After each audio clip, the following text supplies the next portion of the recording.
자, 여러분들, 이제 보시면은, 저희 이제 두 번째 작업에 대한 부분이 있잖아요. 이 부분. 요거에서 잘 보시면 요거를 여러분들이 좀 잘 이해를 하셔야 되는 부분 중에 하나긴 한데, 자, 잘 보세요.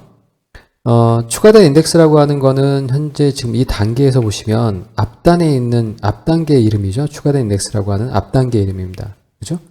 그 앞단계에 대한 부분에 대해서 중괄호 그 다음에 인덱스라고 하는 거는 중괄호는 지금 보시는 것처럼 이제 요거죠. 사실은 요 개념이에요.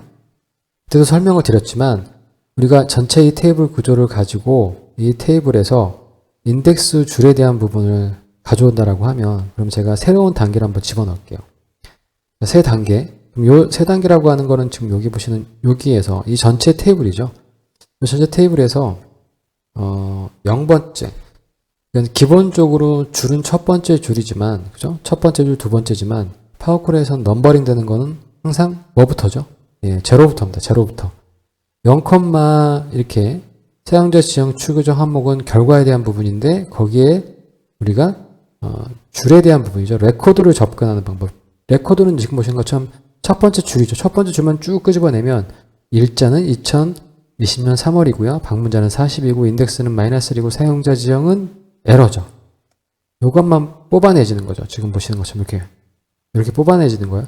요걸 보시고 요거 테이블이구나 이렇게 생각하시면 안 돼요. 그리고 요거는 줄이구나 이렇게 생각하셔도 안 돼요. 얘는 레코드이기 때문에, 그죠? 레코드이기 때문에 자, 여기에서 첫 번째 줄만 뽑아낸 게 이렇게 나온 거예요. 이렇게 나온 거예요. 자, 지금 보시는 것처럼 이 첫 번째 줄이에요. 자, 여기에서 제가 이 열이죠. 이 열이니까 방문자를 뽑아내기 위해선 이 열의 이름이 방문자잖아요. 그래서 방문자 선택하시면 지금 보시는 건 방문자의 값이 나오는 거예요. 그래서 테이블 명이죠. 테이블 명. 그 다음에 그 테이블의 몇 번째 줄에 해당되는 건지, 그 다음에 그 해당되는 줄에서 몇 번째 칼럼, 그러니까 어떤 칼럼인지를 나타내는 겁니다. 자, 그러면 보시는 것처럼 자, 이런 똑같은 구조로 보시면요. 자, 일단 여기에서 첫 번째 테이블에 대한 부분은 기본적으로 이전 단계가 없죠. 이전 단계가 없어요. 자, 보시는 것처럼 얘는 생성돼서 쿼리 안에 쿼리가 들어가져 있는 거지 이전 단계라고 하는 거는 그룹해서 묶은 요거밖에 없단 말이에요. 실제적으로 해당되는 부분에서 전체 테이블은 요 자체의 전체 테이블이 되는 거고 여기에서 몇 번째 줄이죠. 몇 번째 줄인데 몇 번째 줄에 인덱스 -1에 대한 줄은 없죠. 파워콜에서는 0부터 시작하는 거니까 그런 게 당연히 에러가 나겠죠. 그 다음에 여기 0번째가 되는 거니까 요 안에서 40번째, 그러니까 방문자 수 40을 의미하는 거겠죠. 자, 그걸 어떻게 여기서 표현할 거냐에 대한 부분이에요. 그럼 그 논리를 가지고 한번 여러분들이 만들어 보시면 똑같은 그걸, 이제 그게 일단 기준이 되셔야지만, 요걸 내가 만들 수 있겠구나라고 하는 부분이 되실 거예요. 제가 화면을 좀 확대 안 하는 이유 중에 하나는 지금 보시는 건 요걸 좀 같이 보시면서 하셔야 되기 때문에 조금 작게 보이시라도 좀 이해를 좀 해주시고요. 자, 그럼 여기서 먼저 만들어 볼게요. 똑같은 개념을 가지고 만들어 볼게요. 앞에 전체 테이블을 의미하는 게 사용자 지정에 대한 부분. 사용자 지정에 대한 부분이 앞에 테이블이 되겠죠. 사용자 지정이 요걸 의미하잖아요. 자, 여기에서 중괄호. 여기에 뭐가 들어가야 되죠? 순서가 들어가야 되죠. 그럼 사용자 지정의 그 순서가 뭐가 있죠? 사용자 지정에 인덱스가 있잖아요. 그러니까 인덱스 열이니까 인덱스 열이 되겠죠. 그래서 다시 또 얘를 중괄호로 묶으면 여기 있는 이 부분이 몇 번째 줄을 의미하게 되겠죠. 자, 그러면 지금 보시는 것처럼 사용자 지정 자기 자신 셀프가 되겠죠. 전체 사용자 지정, 그러니까 저희는 사용자 지정 1이라고 한 열에다 만들어진 건데 사용자 지정은 앞에 만들어진 사용자 지정에 각각에 해당되는 이 부분이 되겠죠. 거기에서 저는 뭐냐면 여기에서 방문자겠죠. 방문자겠죠. 그래서 방문자를 가져와야 돼요. 그래서 지금 보시는 것처럼 이렇게 수식을 완성하면 구문에 오류가 발생되지 않았다고 나와 있고요. 그래서 확인을 하시게 되면 에러가 납니다. 그래서 에러에 대한 부분을 보시면 인덱싱을 테이블 형식에 적용할 수 없습니다. 이렇게 나와 있어요. 이거 레퍼런스 아무리 찾아보시고 구글에다 아무리 구글링 하셔도 이건 나오지가 않습니다. 정말 나오지 않고요. 레퍼런스가 찾아볼 수가 없어요. 자, 그러면 이제 저희는 최소한 이제 이거 맨땅에 헤딩 하셔야 되거든요. 이거 있는 그대로 이해를 하셔야 돼요. 자, 인덱싱을 테이블 형식에 적용할 수 없습니다. 인덱싱을 테이블 형식. 인덱싱이라고 하는 거는 결국은 뭐죠? 첫 번째, 두 번째, 세 번째, 네 번째, 그걸 의미하는 거예요. 자, 근데 그 인덱싱을 테이블 형식에는 적용할 수 없대요. 이제 순간 이제 열이 받는 거죠. 이게 무슨 개풀 뜯어먹는 소리야. 왜 테이블 형식에 적용할 수가 없어? 자, 보세요. 왜냐하면 저희가 이걸 만들었잖아요. 자, 요걸 만들었을 때 첫 번째 여기 뭐죠? 추가된 인덱스라고 하는 거는 결국 추가된 인덱스는 요거예요. 추가된 인덱스. 추가된 인덱스가 요거거든요. 테이블 형식의 구조죠. 인덱스까지 추가된 지금 보시는 것처럼 열로 만들어져 있는 구성에 대한 부분이란 말이죠.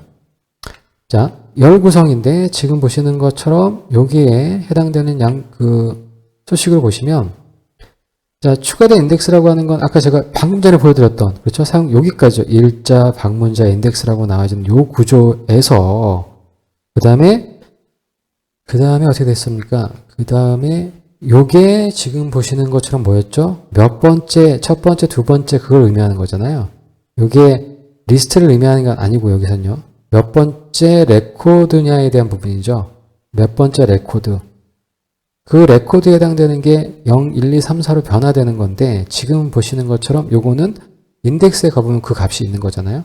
그리고 그 값을 가져왔을 때 그러면 저희가 아까 인덱스 레코드별로 떨궈지는 거면 하나의 값으로 떨궈지고 거기서 어떠한 그렇죠? 어떠한 필드 값, 방문자라고 하는 필드 값을 가져올 거냐에 대한 부분이에요. 그런데 여기서 정말 주의하셔야 되는 게 요거예요.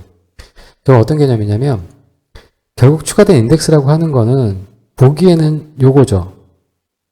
요 구조잖아요. 요 구조인데 이 구조를 잘 보시면 이 구조라고 하더라도 요 자체가 현재 지금 테이블 내부에 각각 별도로 좀 나와져 있는 얘는 기본적으로 날짜 형태고요. 얘는 숫자 형태고 얘도 숫자 형태죠. 기본적인 데이터 형태 구조가 지금 보시는 것처럼 이렇게 날짜가 됐던 숫자 같은 이런 구조란 말이에요. 이 데이터 구조가 이 데이터의 값이 지금 같은 이런 테이블 형태는 아니란 얘기예요. 자, 지금 보시는 것처럼 열의 값이 테이블인 경우하고요. 열의 값이 이렇게 되어 있는 이런 구조인 경우, 이건 틀린 경우죠. 그러니까 요거는 지금 말씀드렸던 요 수식에 대한 부분은 요 수식에 추가된 인덱스라고 하는 거는 박스가 아니에요. 기본적으로 계속 물고 들어오는 단계, 앞 단계에 대한 전체 열 구조로 만들어져 있는 거지만 여기서 만약에 이런 수식을 써버리게 되시면 이 녀석의 지금 보시면 사용자 지정이라고 하는 거는 보시는 것처럼 박스 안에 박스가 또 들어가 있는 거예요. 그러니까 여기서의 오류 메시지에 대한 부분에서 이 부분이 의미하는 게 뭐냐면 테이블 형식의 그러니까 데이터 자체 형식이 테이블을 의미하는 거예요. 테이블 형식에 인덱싱을 넣을 수가 없다는 얘기예요. 자, 이런 포메이션 데이터 구조가 테이블 형식이 아니라 데이터가 자체가 테이블이라고 하는 형식이라고 하는 거예요. 요거 여러분들 이거 되게 말장난 같아서 저도 좀 답답하긴 한데 이거를 빨리 이해하셔야 돼요.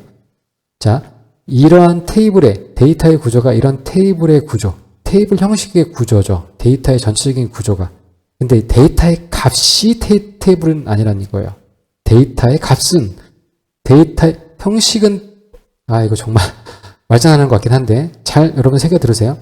데이터의 형식에 불과한 거지만 이 데이터의 형식을 따지고 보면 각각의 필드 값은 날짜가 됐던 숫자가 됐던 텍스트가 됐던 기본적으로 핸들링할 수 있는 데이터 형태인데 데이터 인덱싱에 그 안에 있는 테이블이 됐을 땐 데이터 형식이 테이블이 됐을 때는 인덱싱을 그 안에 적용할 수 없다라고 하는 거예요.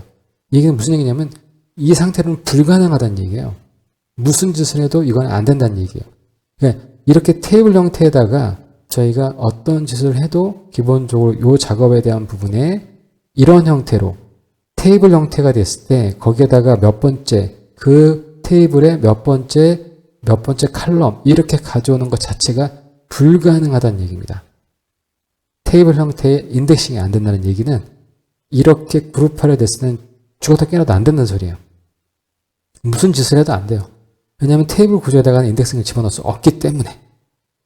자, 힘들죠. 저도 진짜 다 빠지는 것 같습니다. 자, 여러분들 이걸 빨리 이해를 하셔야 돼요. 자, 그룹화에서 기본적으로 인덱싱을 가지고 여기 안에서 집어넣어야 되는데 이 열을 들어가 봤더니 이 열 안에는 테이블 구조예요. 되셨죠? 요거는 이 열 안에 값을 들어가 봤더니 이건 값이에요. 그런데 이 열에 해당되는 값을 봤더니 또 안에 테이블이에요. 그러니까 박스를 깠더니 또 박스가 있는 거예요. 밖에다가 아무리 무슨 짓을 해도 이 박스 안에서 무슨 작업을 하지 않는 이상은 적용이 안 되는 거예요. 근데 제가 여기다가 밖에다가 어떤 기능을 줬는데 이 오류 메시지는 이런 얘기죠. 밖에다가 어떤 행위를 준 거죠. 그러니까 얘가 대답하기를 그건 밖에서 뻘짓 하시는 거고요. 거긴 밖에서 아무리 해봤자 이 박스 안에 들어가 있는 박스 안에 있는 또 다른 박스 안에다가는 지금 그 짓은 못해요. 이렇게 응답하는 거랑 똑같은 얘기예요. 그래서 지금 보시는 것처럼 값이 밸류가 테이블이죠. 요거는 밸류가 뭡니까? 밸류가 텍스트예요. 무슨 얘기인지 아시겠죠? 거기에다가 인덱스가 지금 리스트로 되어 있잖아요. 더군다나. 그래서 그 부분에서 인덱싱을 매칭해서 집어넣을 수 없다는 얘기예요. 어떤 의미에서 보시면은 테이블 안에 인덱스를 매칭 못한다는 거는 사실 맞는 얘기인 게 뭐냐면 테이블은 보세요. 테이블 구조는 행과 열로 구성되어 있잖아요. 그러니까 결국은 이 테이블에 인덱싱을 할 수 있는 것은 몇 번째 행이냐 또는 몇 번째 칼럼이냐가 들어가야 되는데 기본적으로 지금 보시는 것처럼 인덱싱에 대한 부분은 지금 하나만 들어가 있단 말이에요. 그렇죠? 어떤 의미에서 보면, 관점에서 보면. 그렇기 때문에 이렇게 메시지가 나오는 것도 당연하다 싶긴 하지만 이건 어느 정도 이 구조를 봤을 때 그리고 그 사람들, 구조를 아는 사람들도 이 메뉴를 보고 대시보 보고 또 고민해 봐야지만 얘가 어떤 의도로 이런 메시지를 냈는지를 알 수가 있는 거죠. 즉 바꿔서 얘기하면 너무나도 불친절한 메시지예요. 너무나 불친절한 메시지예요. 해당되는 부분에서 좀 더 디테일하게 설명을 해줘야 되고 그렇다라고 하면 거기에 대한 이게 만약에 부족하다라고 하면 레퍼런스 링크를 달아서 이게 어떤 의미를 갖는 건지 좀 디테일한 사용법에 대한 예제 이걸 좀 같이 링크해 주는 게 사실 맞거든요. 적어도 MS라면. 허접한 기업은 아니잖아요. 요거는 제가 봤을 때는 기본적으로 조금 더 도움말, 왜냐면 얘네가 다른 쪽에 도움말을 쓴 분도 레퍼런스가 좀 디테일한 경우도 있는데 이 부분에서는 아직까지 역사가 깊지 않다 보니까 그리고 사용자 피드백도 많지 않다 보니까 그런 케이스 바이 케이스에 대한 레퍼런스를 되돌아가는데 조금 시간이 걸릴 것 같아요. 제가 볼 때는. 제가 보는 관점에서는 그렇습니다. 아무튼 도움말 의미 없는 걸로 결정을 내렸고요. 그리고 또 같이 결정을 내리셔야 될 게 이걸로는 해결 못한다라고 하는 거. 자, 그럼 이걸 어떻게 해결할 거냐? 이건 무슨 짓을 해도 여기서 이런 형태로서는 해결이 안 된다라고 하는 거예요. 자, 그럼 여기서 저희는 이제 포기를 해야 될까요? 아니면 이제 다시 또 계속 그래도 누가 끝까지 이기는지 계속 또 접근해 봐야 될까요? 둘 중에 하나의 기로에 이제 쓰시는 거예요. 자, 그럴 때 이제 해석과 같이 등장하는 게 사용자 지정 함수입니다. 그러니까 사용자 지정 함수는 거의 끝단에 배치되어 있고 그러니까 해도 안 되면 결국 네가 원하는 거 만들어서 써 이런 의미예요. 사용자 지정 함수가 내가 니들 쓸 수 있게끔 한 500개 정도 준비했어 함수. 그러니까 너는 그냥 그것만 써도 충분해 뭐 이렇게 되는 거죠. 레퍼런스 함수가. 그런데 그걸 써도 안 되는 경우 모든 경우의 수를 다 커버할 수는 없잖아요. 그래서 마지막 단위로 야 그러면 혹시라도 내가 준 500개가 모자르니? 그러면 알았어 내가 요 기능까지 만들어줄게. 그러면 네가 원하는 거를 네가 직접 만들어서 써. 그러면 나이스하지 뭐 이런 식의 개념인 거예요. 그래서 저희는 이제 사용자 지정을 가지고 그걸 함수로 만들 거예요. 근데 사용자 지정 함수가 아직까지도 저희가 레퍼런스를 다양하게 쓰지 않은 이상 또 파워쿼리가 익숙하지 않은 분들에게 사용자 지정 함수를 간단한 건 정의 가능하겠죠. 근데 이제 복잡한 여러 개의 단계를 스텝을 넘어가 있는 부분에서는 그게 녹록치만은 않습니다. 하지만 불가능한 건 아니잖아요. 그게 복잡하고 익숙하지 않은 것 뿐이지 똑같은 하루 3끼 먹고 똑같은 거의 비슷한 환경에 어떤 사람은 개발자고 어떤 사람은 잘 못 쓰는 초보 사용자고 이거 좀 열받지 않습니까? 충분히 그들이 고민해서 만들어낸 거라고 하면 사용자들도 충분히 그만큼 쓸 수 있다라고 하는 그런 여지는 좀 있잖아요. 그 여지에 한번 저희 한번 도전해 보도록 하겠습니다. 그래서 다음 시간에 이 부분을 어떻게 해결하는지 사용자 지정 함수를 어떻게 정의해야 되는지에 대한 부분을 가지고 한번 곰곰이 한번 생각해 보도록 하겠습니다. 자, 이번 시간 요 개념, 박스 안에 박스 개념, 저 테이블 개념, 이게, 혼동되시거나, 난 네가 얘기한 얘기가 더 헷갈리더라고 얘기하시는 분들은 그냥 잊어버리시고요. 안 된다라고 결론을 내리시면 되실 것 같아요.